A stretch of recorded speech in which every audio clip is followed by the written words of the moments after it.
Hey everyone, my name is Greg Blanc. Hi, Michelle Sherman. We are here at the Gatehouse, the art studio of Sister Helen David Brancato, who is just opening up an exhibition on Black Lives Matter, a collection of her paintings from around the world and in Philadelphia. And so we'll see you inside. Bye!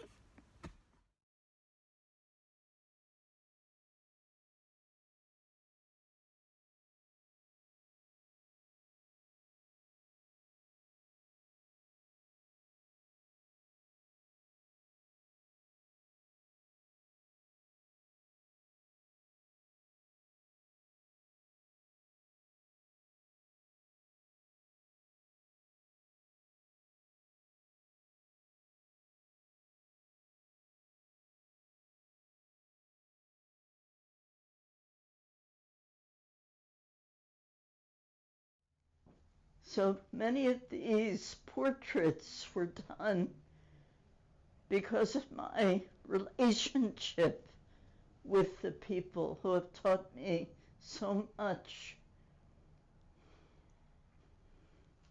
And this composite collage shows the life of the people at Southwest Center. They were all self-taught artists because I believed in their creativity. And the creativity is what saved this particular woman, Ida Mae Sidnor.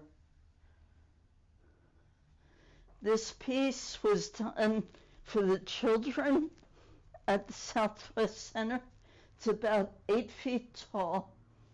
I did it right in the hallway for the kids so that they could see an angel in their own image.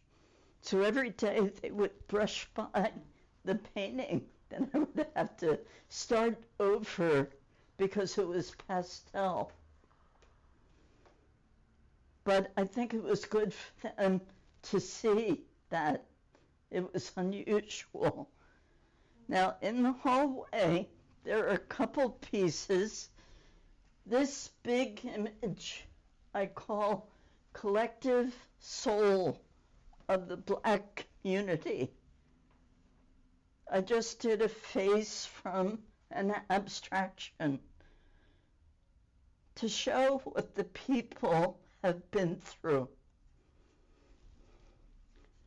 And this particular piece, I think, shows the 400 years of slavery. It's a crucifixion, which could be either ascent or descent, however you would like to look at it. This is one of the gentlemen who used to sit on the porch of the center. His name was Donald. He was actually Wilson Good's class in high school. He was a Vietnam vet, and he was willing to pose for me one afternoon. So it shows kind of his lonely figure, but the fact that he would allow me to sketch him meant an awful lot. So this hallway is the second passage. This is Sister Thea Bowman. And this poem, it's called Blues for Thea Bowman, was done by poet Sister Evelyn Mattern. And she used song to communicate her creativity. She had a beautiful voice. And her image is in the book called Why Not Become Fire, that the two of us worked on. And she's a real role model for women religious, one of the few Black women who actually did so much service through her creativity. This one is really one of my favorites. This is Last Supper, and it was in a little village in Haiti, up in the mountains. And I think I wanted to show how important relationships and community was. The people were hungry for nourishment from each other. The table is empty purposely because the people had very little to eat, but they had each other. So this Last Supper is one of the most important pieces. For me, it's a combination of every age, male, female, older people, children. And one of Thomas Merton's quotes, the idea of compassion is based on a keen awareness of the interdependence of all these living beings, which are all part of one another and all involved in one another. Now, the second room, and also this big picture on the stairwell, is one of the feisty ladies at Southwest Center. Her position shows you her feistiness. She was a great lady. My purpose in doing the portraits was to show people their dignity, their independence, and that's an important piece. When I had the exhibit at Villanova, she actually came and stood beside her painting, just like that, wore the same hat, and was able to greet the people. It was a really proud moment for her. Now, the second room has the second part of the exhibit.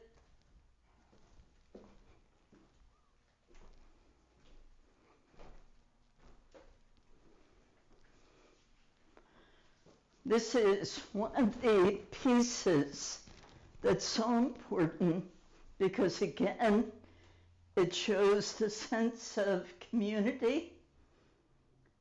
On 46th Street, quilting was a natural creative outlet for people of all ages.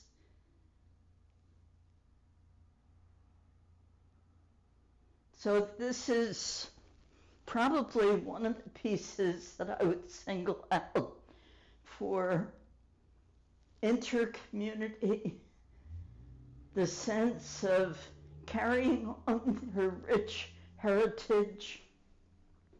And actually, the fabric is real. It's not painted. So it's meant to be touched, which was important for this painting.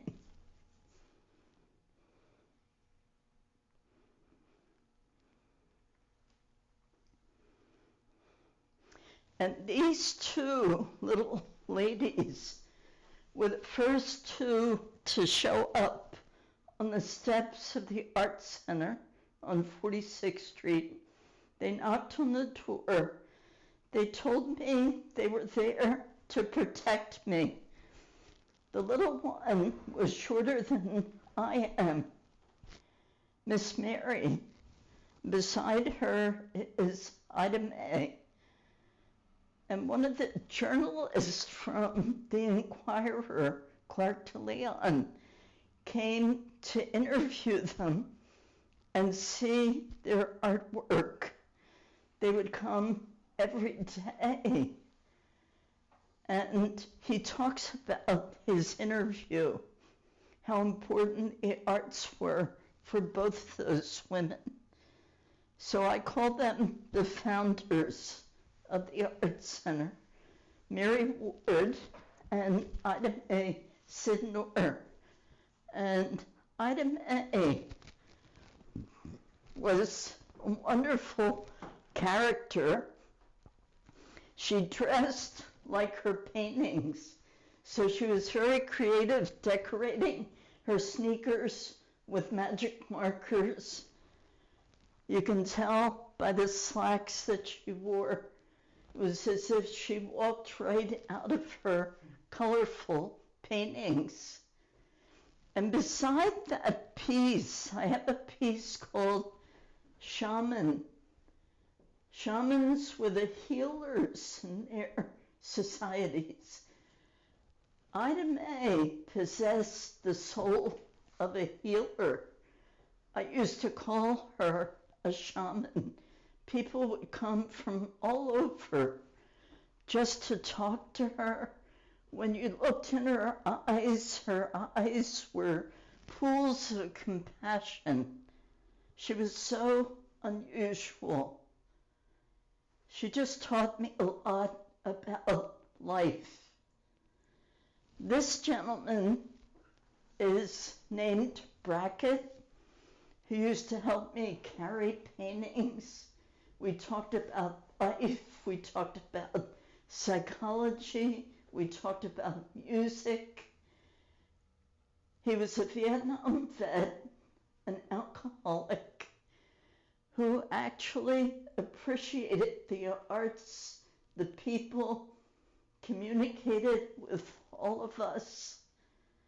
I wanted to show him his dignity.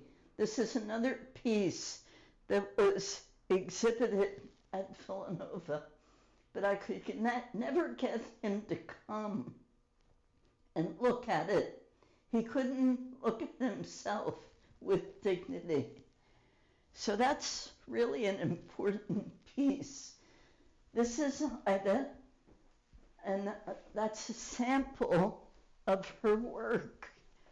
And strangely enough, she usually just worked with magic markers. We didn't have a lot of money for materials, but she was creative with anything she could get her hands on. And I had to get her permission to imitate her painting. She reluctantly said, yes, I could do that. But here you can see those eyes that are pools of compassion. That's what people saw when they came to visit with her. This one is called Life in the Village. And this is important because I call it visual theology. The story is, and I heard a priest say this once, that the people were looking for God and they organized a procession to climb to the top of the mountain with incense, vestments, and all the people trailing behind them, while all the while God had snuck down the back of the mountain to be with the life in the village at the base of the mountain. So this kind of painting for me really is theology, liberation theology. This one I put in purposely because when I think of Ida, I think about her as a wounded healer. Ida spent 15 years in Byberry, which was a mental institution. Her creativity was bottled up. She had no means of expressing her energy. When she got out of Byberry, she actually appeared on the doorstep of Southwest Center, which was a place where people could come, use the arts to give them visual voice. That's the best way I can express it. And this painting on the floor is actually a memory of the street. This is 46th Street. The Art Center was right smack in the middle of the people's homes. And it's just a happy memory for me. If I could, I would go back.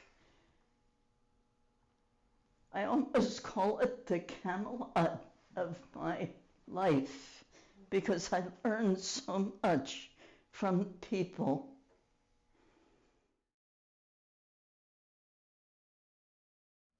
It's just called 46th Street, Double Dutch on 46th Street.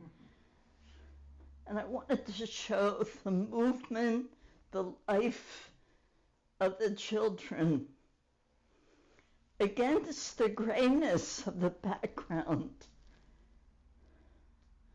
They're the hope of the neighborhood.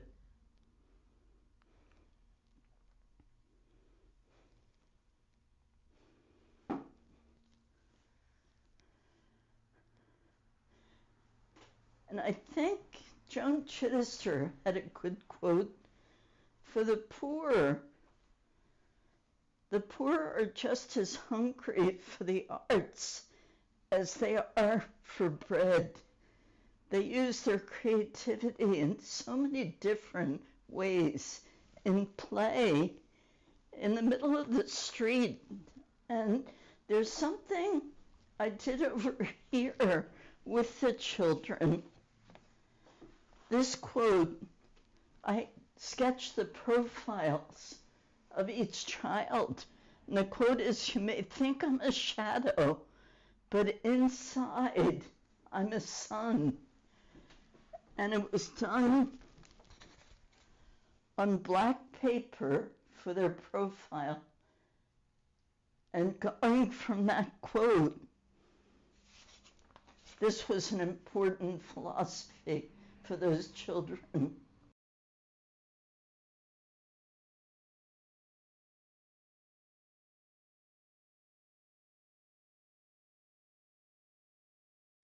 I want them to get a glimpse of the beauty of the people. I want them to look into these portraits and identify with the people without meeting them. Maybe in the portrait they'll get a glimpse of the compassion, the understanding, the nobility of the people. That's my greatest hope, to open people's eyes to the beauty of other cultures and greater understanding of the people, and especially at a time like this in our country right now. I think we're facing a great challenge. This is the hopeful moment.